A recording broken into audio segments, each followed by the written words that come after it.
and welcome to the October 2022 edition of SPS Global Insights Report, intended to inform you of critical incidents around the world relating to kidnap, ransom, extortion and piracy. We begin in South America. In August 2022, the Armed Conflict Location and Event Data Project reported that Guatemala, which already has one of the highest violent crime rates in Latin America, had experienced a 100% increase in violence relative to the prior month. Extortions, blackmail and shakedowns against individuals and businesses have become commonplace in Guatemala. Extortion tactics have evolved to using social media to gather information to be used to extort payments. In 2021, the Guatemalan police received 15,293 reported cases of extortion. It has even been reported that some businesses have set up call centers just to deal with extortion calls. Over in the Caribbean, we take a close look now at the Dominican Republic.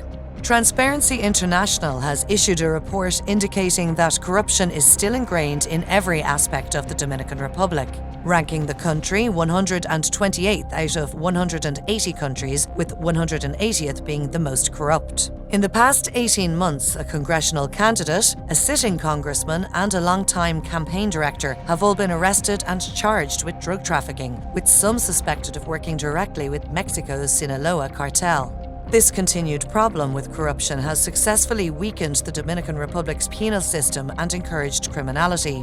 The crime rate continues to increase, with foreign nationals being favoured targets for petty crime, burglaries and armed robberies. In Europe, Hungary has slowly been sliding into a hybrid system where elections are regularly held, but some democratic norms are ignored.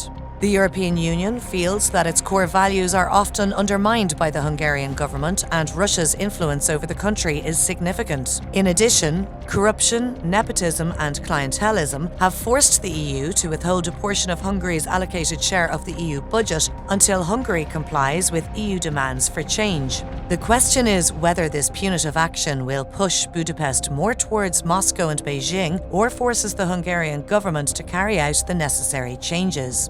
Moving over to Africa, Uganda has an alarmingly high crime rate, which includes petty crime, burglaries, armed robberies, sexual assaults, and kidnappings for ransom. Foreign nationals are often targeted for robberies, sexual assaults, and petty street crime. However, the favoured targets for kidnappings for ransom are usually local Ugandans, not foreign nationals.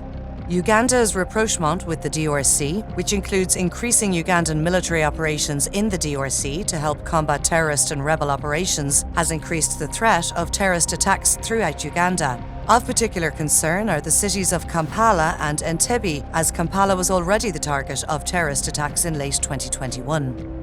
As we focus on Asia, and human rights NGO Safeguard Defenders has issued a groundbreaking and disturbing report on the extent of China's extrajudicial overreach globally. This includes the establishment of at least 54 overseas police service centres worldwide, some of which are accused of working with the Chinese to carry out police operations in those countries, a serious violation of their sovereignty. It is also being reported that between April 2021 and July 2022, 230,000 Chinese fugitives were induced to return to China. Not only has the Chinese government admitted that not all are guilty of committing crimes, but the persuasion techniques to secure the return included threats and harassment to family members in China. We hope our SPS Global Insights report has been of value, and urge you to read the full report for a comprehensive overview of the SPS Kidnapping, Piracy and Ransom Bulletin. Stay tuned for next month's edition.